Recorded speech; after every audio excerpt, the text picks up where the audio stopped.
ঠাকুরগাঁয়ে বালিয়াডাঙ্গি উপজেলা বিএনপির দুই নেতার বহিষ্কারাদেশ দ্রুত প্রত্যাহারের দাবিতে বিক্ষোভ মিছিল ও সমাবেশ করেছে উপজেলা বিএনপির নেতাকর্মীরা।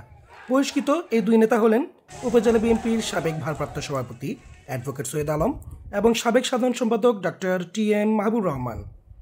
বুধবার বিকেলে উপজেলা বিএনপির নেতাকর্মীদের ব্যানারে বিক্ষোভ মিছিলটি বিএনপির কার্যালয় থেকে বের হয়ে উপজেলার প্রধান প্রধান সড়কগুলো ঘুরে কার্যালয়ের সামনে এসে সমাবেত হয়। এর আগে গত 12 জুলাই ঠাকুরগাঁও বালিয়াডাঙ্গি উপজেলা বিএনপির কাউন্সিলে হানাহানি ও সংঘাতের ঘটনা সংঘটিত হয়। এই সংঘাতের এক পর্যায়ে মহাসচিবের ছোট ভাই ও ঠাকুরগাঁও জেলা বিএনপির সাধারণ সম্পাদক ফয়সাল আমিনের উপর হামলা ও তার গাড়ি ভাঙচুরের ঘটনা ঘটে। এর প্রতিক্রিয়ায় মঙ্গলবার রাতে বাংলাদেশ জাতীয়তাবাদী দল বিএনপির কেন্দ্রীয় কমিটির সিনিয়র যুগ্ম মহাসচিবের স্বাক্ষরিত এক সংবাদ বিজ্ঞপ্তির মাধ্যমে বালিয়াডাঙ্গি উপজেলা বিএনপির এই দুই নেতাকে বহিষ্কার করা হয়।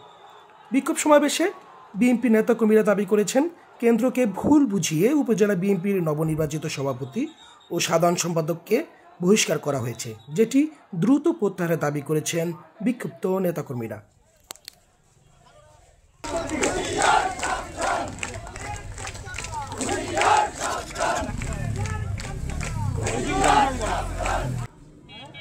উদরপিণ্ডি ভূতল ধারে চাপানোর যে অপচেষ্টা, এটা আমরা কোনোদিন বালিয়াডাঙ্গি বিএনপির কোন নেতা কর্মী এটা মেনে নিতে পারছে না।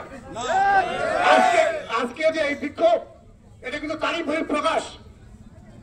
আমি আমার মহাসচিব মহোদয়, ঠাকুরগাঁয়ের কৃতি সন্তান, ঠাকুরগাঁয়ের গর্ব মাননীয় মির্জা ফখরুল ইসলাম আলমগীর সাহেব, তাকে অনুরোধ করব যে আপনি প্রকৃত দোষী কারা কারা আপনার ছোট ভাই তথা আমাদের ঠাকুরগাঁও জেলার সাধারণ সম্পাদক মহোদয়কে গাড়ি ভাঙচুর করেছে, তার সঠিক তদন্ত করে যে ফুটেজগুলো রয়েছে সাংবাদিকদের কাছে, সেই ফুটেজ কিন্তু আপনি পর্যালোচনা করলে পেয়ে যাবেন যে কারা এই ভাঙচুরের সঙ্গে জড়িত।